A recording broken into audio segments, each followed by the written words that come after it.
নমস্কার, cooking with আশা চ্যানেলে তোমাদেরকে স্বাগত। আজকে আমি তোমাদেরকে রাস্তার পাশের দোকানগুলোতে যে ডিম টোস্টগুলো বানায় সেটা কি করে সেটাই দেখাবো। অনেক সময় বাড়িতে ডিম টোস্ট করলে না রাস্তার দোকানে সেই স্বাদটা পাওয়া যায় না। ওরা কি স্পেশাল ট্রিক্স ফলো করে সেটাই তোমাদেরকে আজকে দেখাবো। এই জন্য দেখো, এই যে কোয়ার্টার পাউরুটিগুলোকে না মাঝখান থেকে চিড়ে এভাবে দুটো পিস করে নিয়েছি। পেঁয়াজগুলোকে মিহি করে কুচিয়ে নিয়েছি, লঙ্কাটাও মিহি করে কুচিয়ে নিয়েছি, একটা ডিম নিয়ে নিয়েছি, আর আমি দেবো এতে 1 পিঞ্চ নুন আর 1 পিঞ্চ গোলমরিচের গুঁড়ো।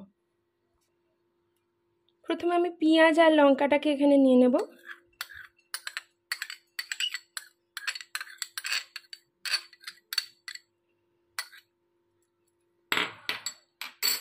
নিয়ে 1 পিঞ্চ নুন এতে মিশিয়ে নেব। প্রথমে নুনটা দিয়ে এটাকে পেঁয়াজ আর লঙ্কাটাকে মেখে নেব, তারপরে ডিমটা ফাটিয়ে দেব।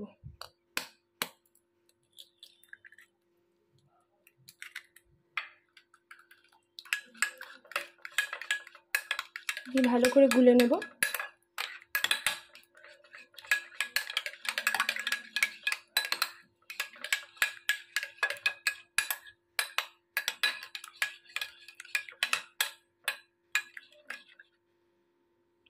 এখন আমি গ্যাসে কড়াই বসাবো।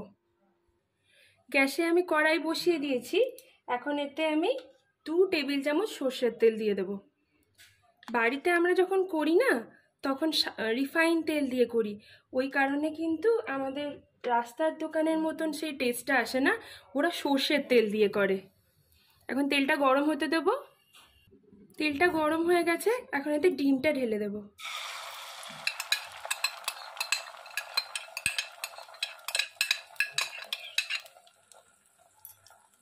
ডিমটা ঢেলে দেওয়ার পরেই আমি পাউরুটির যে উল্টো দিকটা আছে সেটা এইভাবে ডিপ করে সোজা করে দেব।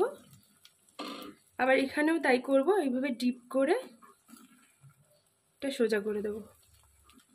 গ্যাসটাকে আমি কমিয়েই করব, নইলে এটা পুড়ে গেলে মানে বাইরেটা নইলে পুড়ে যাবে গ্যাস বাড়িয়ে করলে, আর ভেতরটা কাঁচা থেকে যাবে। এবার মাঝখান দিয়ে এরকম আধখানা করে দেব।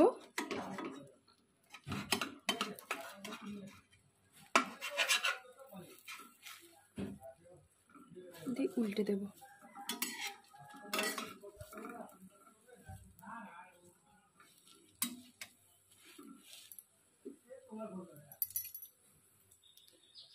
উল্টো দিকটাও আমি এরকম চেপে চেপে ভেজে নেব।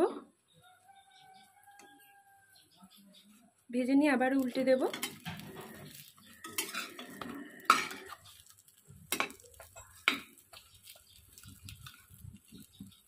এবার আমি এগুলোকে প্লেটে তুলে নেব।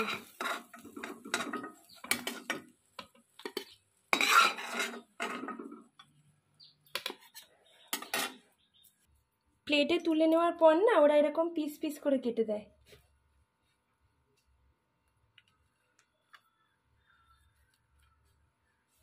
কেটে দিয়ে এতে অল্প একটু গোলমরিচ ও নুন চাই। আমি একটু সস দিয়ে নিয়েছি। এইভাবে করলে না পুরো রাস্তার পাশের দোকানের মতো ডিম টোস্টের স্বাদটা লাগে। তোমরা অবশ্যই এই রেসিপিটা ট্রাই করো, আর লাইক কমেন্ট শেয়ার করো, আর তো আমার চ্যানেলটাকে অবশ্যই সাবস্ক্রাইব করে নিও, আর বেল আইকনটাও কিন্তু প্রেস করতে ভুলো না আমার নিত্য নতুন রেসিপির আপডেট পাওয়ার জন্য। ধন্যবাদ।